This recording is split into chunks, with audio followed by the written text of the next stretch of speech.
محترم اظہری صاحب، جی میدان کربلا میں حضرت امام حسین کے صاحبزادے امام زین العابدین بھی موجود ہیں۔ جی بیماری کی وجہ سے وہ شرکت نہیں کر سکے عملاً جنگ میں۔ آپ کی ہمشیرگان محترم بھی ہیں، ان کا ذکر جمیل بھی ارشاد فرمائیے تاکہ تذکرہ مکمل ہو جائے۔ جی بالکل نظامی صاحب، سیدنا علی بن حسین ان کے متعدد القابات تھے۔ کثرت عبادت کی وجہ سے ان کو زین العابدین بھی کہتے ہیں اور سید العابدین بھی ہیں، اور کثرت سجود کی وجہ سے سجاد بھی ہیں۔ آپ کے بارے میں ہے کہ جو بھی جس وقت بھی کوئی نعمت کا حصول ہوتا تو آپ سجدہ شکر بجا لاتے۔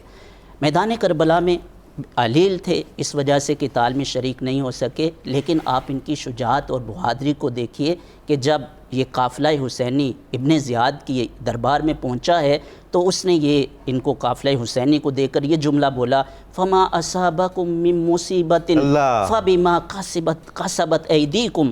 تو آپ نے فرمایا کذبت یا فاجر ما اصاب من مصیبت الا باذن اللہ۔ سبحان اللہ۔ آپ نے فرمایا جھوٹ بولا ہے تم نے اے فاجر، بلکہ جو بھی مصیبت پہنچتی ہے وہ اللہ کے اذن کے ساتھ پہنچتی ہے۔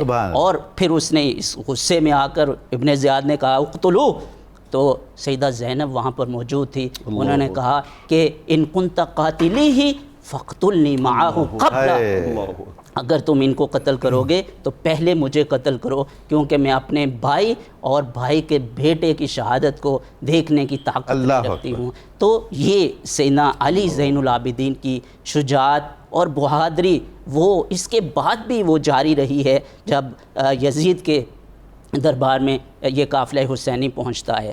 امام علی بن حسین زین العابدین آپ حلیت الاولیاء میں سیر اعلام النبلاء میں بھی ہے، اور ابو نعیم نے حلیت الاولیاء میں بھی لکھا ہے کانا کثیر البکا، کثرت کے ساتھ آہو بکا کرنے والے تھے۔ تو لوگوں نے کہا امام آپ کثرت کے ساتھ آہو زاری اور آہو بکا کرتے رہتے ہیں، تو آپ نے فرمایا لا تلومونی علی ھذا، مجھے اس پر ملامت نہ کرو۔ سیدنا یعقوب علیہ السلام کا بیٹا حضرت یوسف علیہ السلام ان سے جدا ہوا تھا، اور ان کے فراق میں رو رو کر قرآن کہتا ہے وَابْيَضَّتْ عَيْنَاهُ مِنَ الْحُزْنِ فَهُوَ كَظِيمٌ، انہوں نے ان کے فراق میں حزن میں رو رو کر اپنی آنکھیں سفید کر لی تھی۔